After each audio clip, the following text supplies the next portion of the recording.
আপনারা ডিভিআর এর প্রথমে চলে যাবেন সেটিংসে। আমি সেটিংসে ক্লিক করছি। সেটিংসে ক্লিক করার পরে দেখুন বাঁদিকে আছে নেটওয়ার্ক। আমি নেটওয়ার্কে ক্লিক করছি। নেটওয়ার্কে ক্লিক করার পরে প্ল্যাটফর্ম অ্যাক্সেস, উপরে জেনারেল রয়েছে, এর মধ্যে দেখুন আইপি রয়েছে। যে রাউটারের সাথে লাগানো থাকবে সেই রাউটারের আইপি অটোমেটিক এখানে ধরে নেবে, ডিটেক্ট করে নেবে।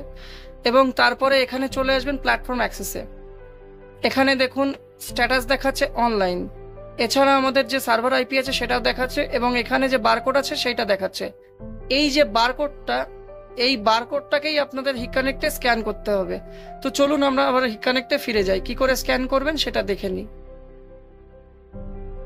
তো এখানে দেখুন অ্যাড ডিভাইস বলে একটা অপশন রয়েছে। তো উপরে দেখুন প্লাস আইকন আছে, তো দুটো যে কোনো একটাতে ক্লিক করলেই হবে। তো এখানে আগে অ্যাড ডিভাইসে ক্লিক করব, ডিভাইসটাকে অ্যাড করার জন্য বা ডিভিআর এনভিআরটাকে অ্যাড করার জন্য। তো অ্যাড ডিভাইসে ক্লিক করলাম। অ্যাড ডিভাইসে ক্লিক করার পরে এখানে দেখুন স্ক্যান কিউআর কোড আছে, তো স্ক্যান কিউআর কোডে ক্লিক করলাম।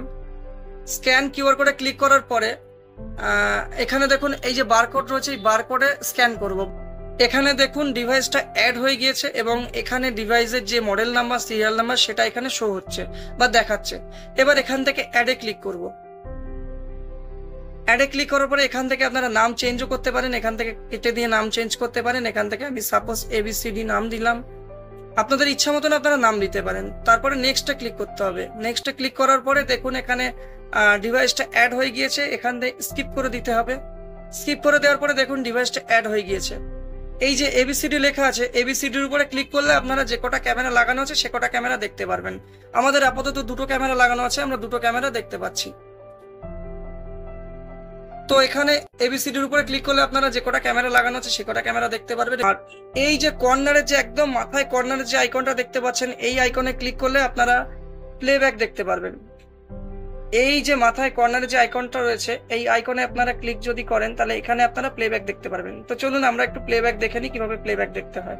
তো তার আগেই বলে দিই, আমি যে ডিভিআরটা দিয়ে দেখাচ্ছি এই ডিভিআরটায় আপাতত হার্ড ডিস্কটা অ্যাড করা নেই। তো জাস্ট আমি প্রসেসটাকে বলে দিচ্ছি। তো এই কর্নারের আইকনে ক্লিক করবেন। কর্নারের আইকনে ক্লিক করার পরে প্রথমে প্লেব্যাক ডেট আছে, এখান থেকে প্লেব্যাক ডেট সিলেক্ট করতে হবে, কোন ডেটের প্লেব্যাক আপনারা দেখতে চাইছেন। তারপরে টাইম আছে 00 মানে রাত 12টা, 12টার পরে 1 2 3 4 5 6 7 8 9 10 11 12 13 14 15 16 এইভাবে 24 ঘন্টা হিসাবে। 00 মানে রাত 12টা। তো 00তে আমরা যে টাইমটা নেব সেই টাইমটাকে সিলেক্ট করব, যে ক্যামেরা দেখবো সেই ক্যামেরাকে সিলেক্ট করব, করে স্টার্ট প্লেব্যাক। তো এখানে নো ভিডিও ফুটেজ ফাউন্ড দেখাচ্ছে। তো আমি আগেই বললাম যে আমার যে ডিভিআরটা দিয়ে আমি দেখাচ্ছি আপনাদেরকে, সেই ডিভিআরে কোনো হার্ড ডিস্ক ইনপুট করা নেই। তো প্রসেসটা হচ্ছে এটা। আবার যদি লাইভ ভিউতে ফিরতে হয় তাহলে ব্যাক করতে হবে। ব্যাক করার পরে এখান থেকেও ব্যাক করতে হবে। করার পরে এই যে লাইভ ভিউ ABCD এর উপরে ক্লিক করলে আপনারা দেখতে পারবেন। তো এইভাবে ডিভাইস অ্যাড করতে হয়। তো যদি ভালো লাগে তো অবশ্যই একটা লাইক, শেয়ার, কমেন্ট করবেন, এবং আমাদের বাবুসোনা সিসিটিভি সিস্টেম ইউটিউব চ্যানেলকে অবশ্যই ফলো করবেন এবং সাবস্ক্রাইব করবেন। আর ভালো লাগলে প্রচুর প্রচুর শেয়ার করবেন, এবং আগামীতে এরকম আপনাদের প্রয়োজনীয় কিছু ভিডিও আমি আনার চেষ্টা করব, যেটা আপনাদের কাজে লাগবে এবং আপনাদের প্রয়োজনীয়তা মেটাবে। তো এই ভিডিওতে আজকের মতো এখানেই ইতি। সবাই ভালো থাকবেন, ধন্যবাদ।